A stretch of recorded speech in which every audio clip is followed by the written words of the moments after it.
అలాంటి ప్రధానమంత్రిని చాలామంది ఆయన మీద మాట్లాడుతూ ఉంటే, ఆయన్ని అనకూడని మాట్లాడుతూ ఉంటే నా గుండె కదిలించేసింది.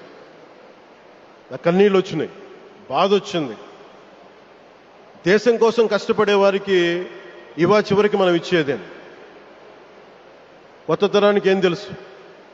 ఆయన పడ్డ కష్టం. ఒక్క రోజు కూడా సెలవు తీసుకోలేదు మన ప్రధానమంత్రి గారు. ఈరోజు పెట్టుబడులు వస్తున్నాయి మనకి, ఒక్కరోజు కూడా సెలవు తీసుకోలేదు. శత్రు దేశాలు, మన అభివృద్ధికి ఈర్ష్యపడే పశ్చిమ దేశాలు, వీటన్నిటినీ తట్టుకొని ఒకవైపు విదేశాల్లో ఉండే శత్రువులతో పోరాడాలి, దేశాన్ని అభివృద్ధి పదంలో తీసుకెళ్దామంటే అంతర్గత శత్రువులతో పోరాడాలి. అలాంటి వ్యక్తికి మనం ఇవ్వగలిగేది కేవలం మేమున్నాం మీ వెంట, మీ మీద మాట పడితే అది మా మీద పడ్డట్టే, అదే మనం వారికి ఇవ్వాల్సింది.